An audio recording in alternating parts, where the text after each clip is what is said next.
Well, hello there and welcome to Travels with Geordie. If this is your first visit, my name is Peter Knowles and I live on a classic wooden motor cruiser in Victoria, British Columbia, along with the loving memory of my pup Geordie, all the while fixing it up for some pretty ambitious cruising someday. If that's the sort of thing you might find interesting, please consider sticking around and subscribing. You know I'd love to have you.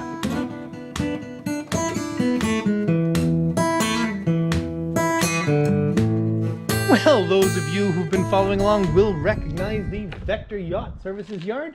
Pretty much my second home this year. Anyway, and you might also recognize motor vessel Zephyrus. And that's because we have Zephyrus out for a quick weekend shave and a haircut, which basically means polish the prop, put a new depth sounder in it, fix up one little leak in the garbage seam, which has gone really, really well. And we'll launch again on Tuesday. So just a little bit of back into the saddle of haulout. Anyway, not a haulout from hell by any means. It's been really great. Anyway, as usual, let's jump back in time to where I got here, bringing the boat back down to Victoria, etc. Well, all right, folks, we're here at the Cowichan Bay Maritime Center in beautiful Cowichan Bay, British Columbia. And actually, those of you who've been following along for a little while know that this is a super cool little town with a super cool little wooden boat, well, maritime boat center. Anyway, we've taken over most of the dock. You can't see, but Lloyd's boat is rafted outside Geordie here, and Bianca is here as well. So Maurizio has just proclaimed that we're going to take these 4 wooden dinghies, and these aren't little dinghies, these are substantial wooden boats, and we're gonna have a dinghy race. Well, let's get geared up for the first annual I don't know what we're gonna call this. What are we calling this, Lloyd? Dinghy competition. Just the dinghy? No, it needs like a name, like, you know, Camel Trophy, like some event.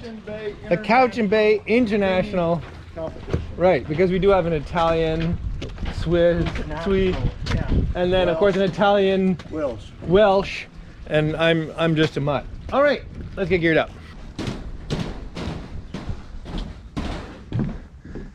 Oh, here we go. Loads of oars. Let me pick a couple. Whoa, no.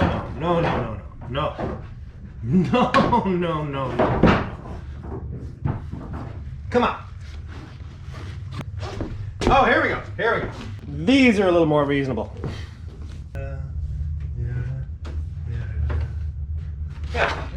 Here we go. I'm having sculling. Look at that wild bail in.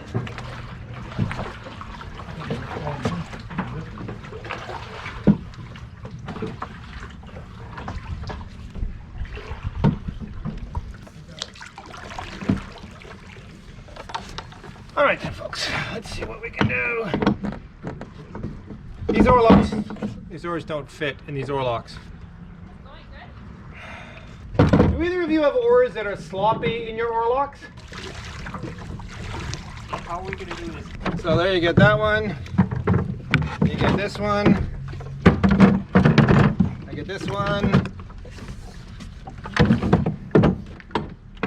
Okay, now we're talking. I know that didn't work quite so well for you. Okay. Oh, this boat is for short people. Where am I going? Okay, let's go for a row.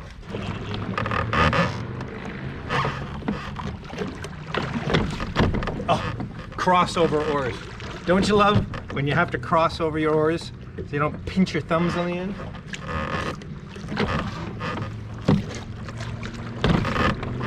Maurizio's approaching ramming speed here. I gotta get out of the way.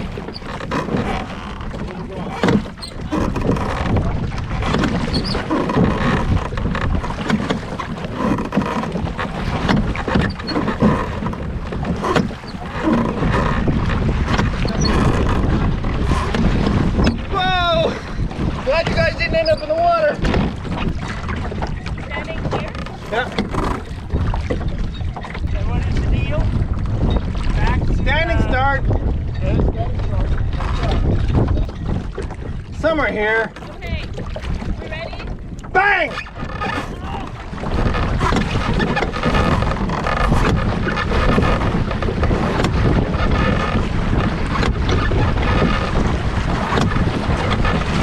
Oh, I lost an oarlock.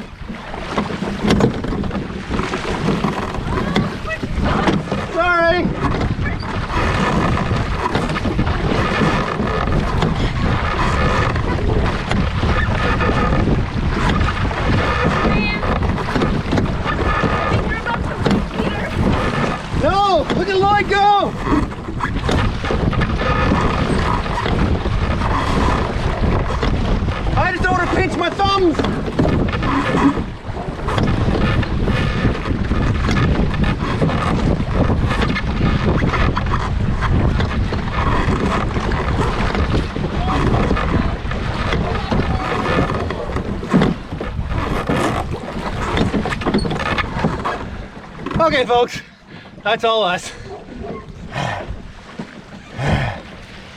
How about you guys? Any mashed thumbs? No. Got a lot of water in me. Some of that's mine, I'm sorry.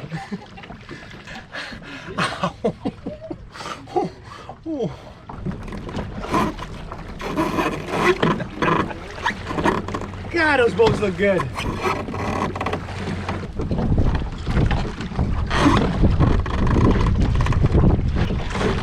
My dad had an expression when I was a kid, when you were rowing. Basically, if you put the oar in and it didn't bite and you fell over backwards, they used to call that catching a frog. I'm not quite sure if that's universal. Catching a frog. Does anyone else use that expression? Who can accurately quote the simply messing around in boats? That's a good one. Okay. I think I know it. At least I know the general impression of it. There's nothing, simply nothing, quite so much worth doing as simply messing about in boats. Let's go to the pub, shall we?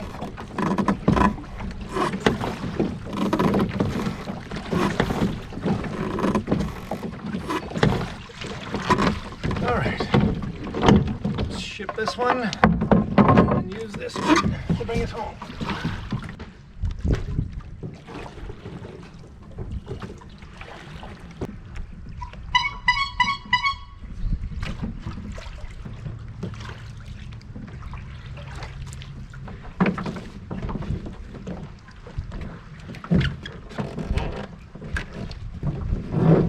Great fun.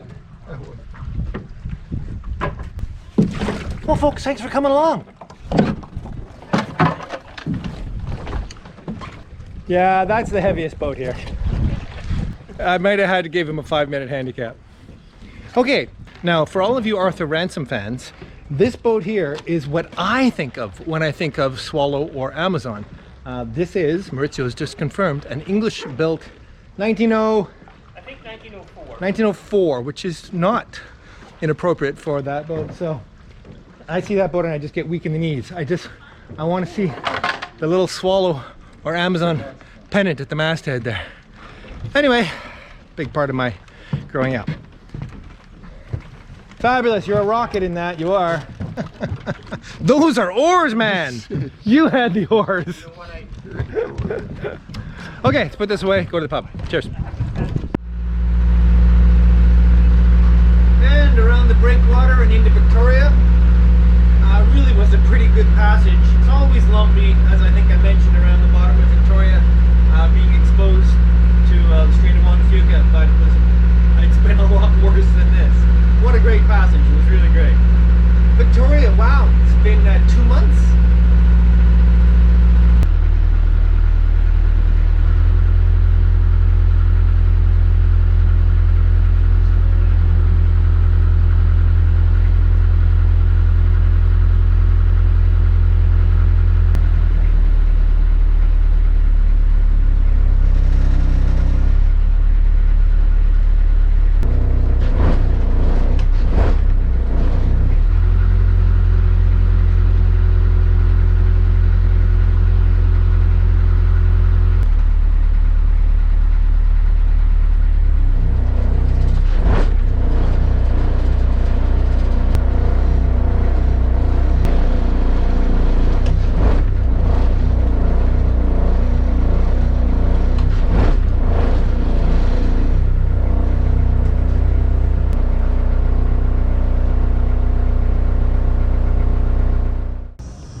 And good morning, folks. Back at the home marina for a little bit as we prepare to take MV Zephyrus out for a bit of a cruise, and before that a bit of a haul out. It's kind of weird to be back. It's been 2 months since the boat's been here, but it just performed flawlessly. It was a really great cruise back, and I think you saw the landing. Anyway, so as I mentioned, getting ready to do some work on Zephyrus, and actually Lady Zephyrus is working hard here on a bit of a project that went underway in my absence. And that Scott, the shipwright, came and replaced this entire plank on the cabin side here, which had gone really punky from moisture ingress around the track for the sliding window. And that was a really big project. A really big project. It involves a scarf in here, 2 vertical scarves in here. He did a really fantastic job. He did, didn't he? Fantastic job. Excellent. So, but because Lady Zephyrus looks after her own boat as much as she can, she's taken over all the finish work, the final fairing, sanding, and painting. Of course, although Zephyrus is a mahogany cabin-sided boat, it's had enough repairs over its life that bringing it back to natural mahogany size would be very ambitious. And in fact, we all think it looks really nice with painted sides anyway. So that just needs to be faired up, the window tidied up and put back in, and then in a couple of days we're heading back to good old Vector for a haul out. Very minor haul out, basically just zincs, clean the prop, clean the bottom, and install the same new amazing depth sounder that both I and Lloyd have installed in our boats recently, and that certainly makes cruising in shallow waters much more comfortable. And hello, well, as I prepare the boat to leave it for 3 or 4 weeks, one of the things I really want to do is make sure the pump keeps pumping and I have a good way of keeping track of it. So I'm going to do a couple of things. One, some of you are familiar with the security camera I bought some while ago, and we've used it in various places. Well, I'm going to set it up right here over the companionway, and it can look down into the bilge and watch the water level, and as it moves, I think there'll be enough motion for it to send me an email saying that there's motion. Some of you will remember I did that with a similar system last year when we were away at Christmas. Anyway, something else I want to do, we're pumping at about 25 minutes between pumps, and it's only squirting out a couple of cups each time because I've set the float switch fairly low. I'd like to sort of trace where it's coming in. If I look down here in the bilge, you'll be familiar with this. And of course, there's the nice new yellow cedar planks down there. Well, there's very little flow there. Very little flow. And, well, I can't detect any, actually. And in fact, I've done some tests further aft, and I don't think any of the water is coming from the back part of the boat. And here's how I'm going to find out. Being at my home marina, I have access to my dockside pump out vacuum. So I'm basically going to empty that bay and see if it fills from aft. And then I'll go up into the forecastle and do the same thing ahead of the pump, and because the pump is sitting in the lowest bay on the boat, or pretty close to the lowest bay on the boat. So anyway, it'll give me an indication of where this water might be coming from. So this is straightforward to suck out. Open the vacuum and suck it out.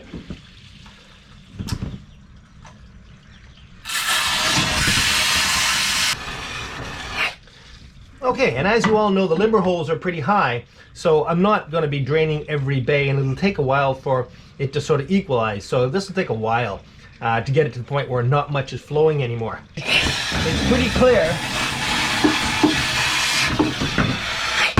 that this bay is refilling from the front and not the back, even after I've sucked it down and down and down and down and down. So there is little, if any, water leaking from here back. Probably some, but not much. It seems the bulk of it is from here forward, so I have to redo this test forward. Okay, so I've vacuumed out all the bays in the forecastle, pretty much. And some of you will recognize these. This bay, for instance, has the new butt blocks that connect the new garboard planks with the old garboard planks. So this is a suspect point for me. I'm always wondering if this is holding well. And then forward of here, we still have concrete in the bilge. There and there's concrete. I'll be interested to see which one of these bays fills most quickly. And I suspect it's going to be this one, and I hope it isn't. Okay, so the idea here is pretty rudimentary. Basically to build a bridge across the opening of the companionway here that can look down at the bilge pumps, and also look around maybe to see what the weather is like, what lines are like. I don't know. Anyway, I thought it might be interesting. So what I'm going to do is make this up as I go along, as I always seem to.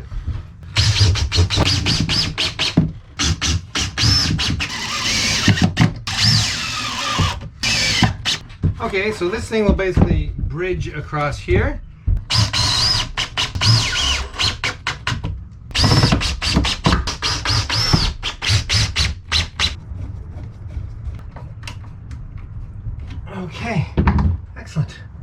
cable bundle over there. The camera can now look straight down into the bilge and watch whatever's going on there, or if I need to, I can look around, I can check who's coming and going. Excellent. Now just wire it all up. Well, okay, this has worked out really slick. The camera is pointing down at the bilge and the pump, and every time the pump goes off, it churns up water, and it does a motion detection and sends me an email with a little video clip of it happening. Of course, I can always log into the camera anytime and see what's going on. Also, I can spin the camera around and look out to sea or check out what's going on in the cockpit and see if it's listing or things like that. So I think this is a pretty good setup. And I can just leave that like that, and I can feel confident that I can keep tabs on the boat. Okay, last few things to get off the boat, and we're off first thing in the morning up to good old Vector. And good morning, a nice early departure aboard MV Zephyrus to head up to Sydney for a quick little weekend haul out, and then off to get some cruising in aboard MV Zephyrus. It's pretty exciting. This is a sweet boat, man. I love this Perkins. I mean, I love the Bay Marine, but this particular Perkins is just so sweet. How long are you gonna film me for?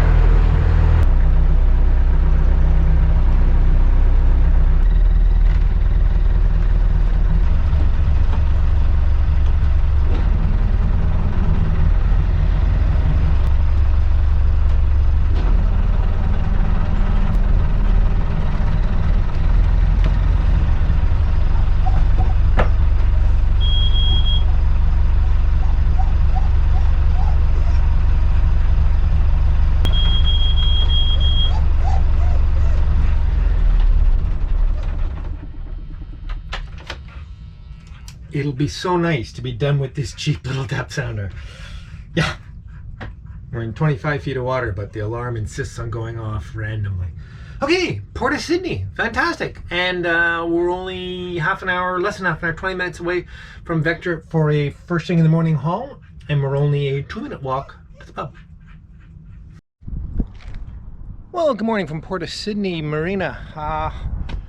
We're just heading over to Vector. It's early for an early first thing haul out. Wind has been a bit of an issue the last couple of days. It was really quite windy coming around from Victoria and quite rolly when we were out in the Strait of Juan de Fuca. Wind is coming up sharp now. Of course, we're very well protected in here. We don't have far to go, and it's a pretty easy, quick little passage, but it's going to be a bit rolly. Okay, so we have a rather confined space here. But we have an offshore, off-the-dock breeze. So I've released the bow line here, and the wind's going to blow us off around, and Lady Zephyrus is going to stay at the stern, keeping the stern line on, looped around as a hinge.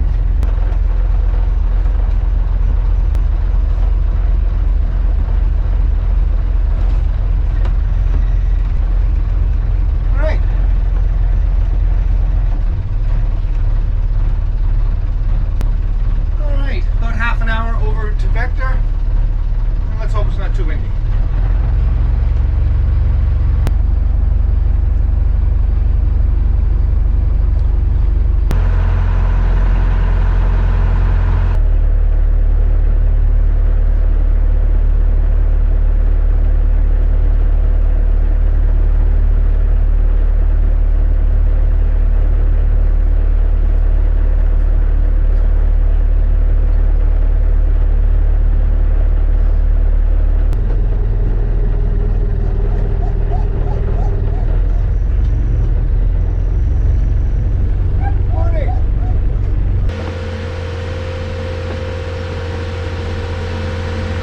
And welcome to this encore haul out beer of the week from MV Zephyrus, which we've got out, I think I've probably already explained, for a very brief haul out. Good thing it's only brief, right? Brief is good. Brief is good, exactly. Everything is going really well, and this boat is in awesome shape, and the garboard is perfect as far as I can tell. I have a new theory on that, which we'll talk about next episode, because I haven't quite formulated it yet. We're going to get to the beer. This is something I just grabbed off the shelf. The beer. Yeah, exactly. Red Arrow, Camping Saison. Fun little play on words. Looking forward to this. It's been a long, hot, dry day, so we'll see what we think of Camping Saison. Lady Zephyrus generally likes Saison, do you not? I do. Excellent. So hopefully this will be a hit. Well, I probably didn't explain much in advance that we were going to be pulling Zephyrus out for this little haul out. But it's it's a big beer. It's lots to share. And I'm not sure, because I haven't actually shot the intro or edited the episode yet, what I've already said that you've already seen. This timeline thing is sometimes a bit confusing. Anyway, we're going to be here a couple of days, and then we're going to go cruising for a good chunk of August, right? Mm-hmm. Cheers. That's the plan. Nice pour. Yeah, great pour. Can we wait for? I get that you're waxing. No, we're not. Should I do yours? No, thank you. I'm just going to sit it out. We'll be right back. Amazing. Okay, turns out we're not going anywhere. Cheers. Cheers.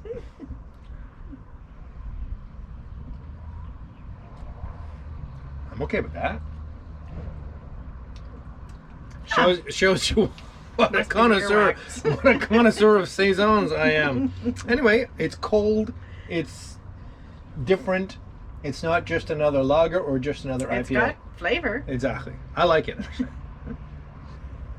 Okay, let's jump right in. Last week's winner of a Travels with Geordie t-shirt was Simon Hadlow. So Simon, get a hold of me and we'll make sure you get your Travels with Geordie t-shirt. Congratulations, Simon. Last week we had a new patron come aboard. His name is Tom Nordbo, and I hope I pronounced that correctly. Thank you ever so much, Tom, and cheers to you as well. As well, a regular supporter that came back on PayPal, Mark Haynes. Thanks ever so much, Mark. And that takes us... You got to keep up there. Sorry.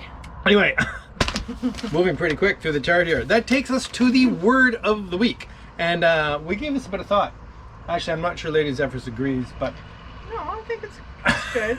If you'd like to win a Travels with Geordie t-shirt, simply use the word encore in a comment down below, and I'll pick at random over the first week's worth of comments, and if I pick you, you'll win a Travels with Geordie t-shirt. Like Encore. Encore presentation. An encore it's another haul out, right? So it's an encore haul out. Sorry. Cheers. See you soon.